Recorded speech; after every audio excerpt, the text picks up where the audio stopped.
जय श्री कृष्णा। सभी को मेरा सादर प्रणाम। आज हम पुरुषोत्तम मास के 19वें अध्याय की कथा करेंगे। सभी से निवेदन है कि कथा को ध्यान पूर्वक सुने। नारायण जी ने कहा कि हे नारद, भक्तवत्सल भगवान अपनी वाणी से सुदेव ब्राह्मण को प्रसन्न करते हुए बोले कि हे द्विजराज, जिससे मैं प्रसन्न हुआ, क्या यह तुम नहीं जानते? मेरा प्रिय पुरुषोत्तम मास आने पर तुम दोनों स्त्री पुरुषों ने उपवास कर यहाँ बैठने से पुरुषोत्तम मास की सेवा हुई। एक बार वेद में कहे गए साधनों को और दूसरी ओर पुरुषोत्तम मास के सेवन को जब ब्रह्मा जी तोलने लगे तो वेदोक्त साधन बहुत हल्के निकले और पुरुषोत्तम मास सेवन व्रत भारी हुआ। इसलिए संसार में पुरुषोत्तम मास अधिक पूज्य और मान्य है। जो मनुष्य का जन्म लेकर श्री पुरुषोत्तम मास में जप तप स्नान दान आदि नहीं करते, वे जन्म जन्मांतर में दरिद्र होते हैं। अतः सब प्रकार से यत्न करके मेरे प्रिय पुरुषोत्तम मास का सेवन करना चाहिए। जो पुरुषोत्तम की सेवा करेगा वह भाग्यवान धन्य होकर मुझको प्राप्त होगा।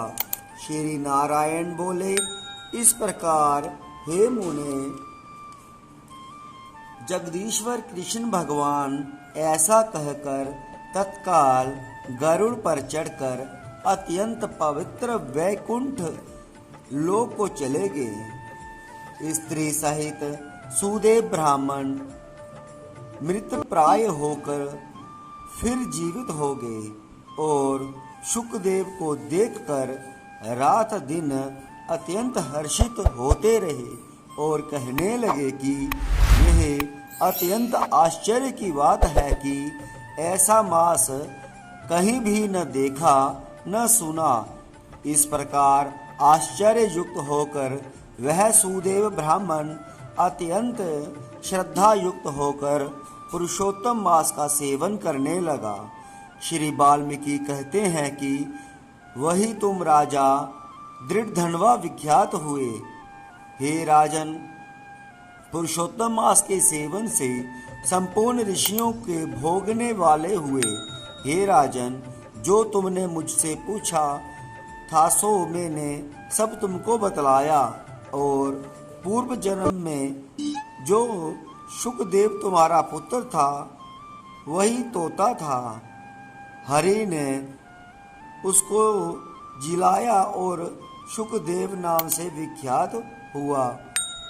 वह शुकदेव 12,000 वर्ष तक आयु भोग कर वैकुंठ को गया।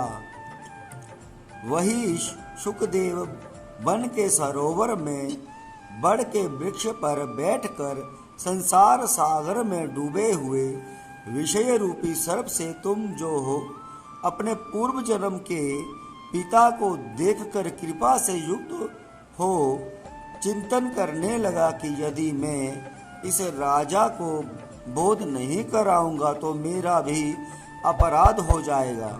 इस प्रकार मेरा इन श्रुति के वचनों को मानना वृथा हो जाएगा।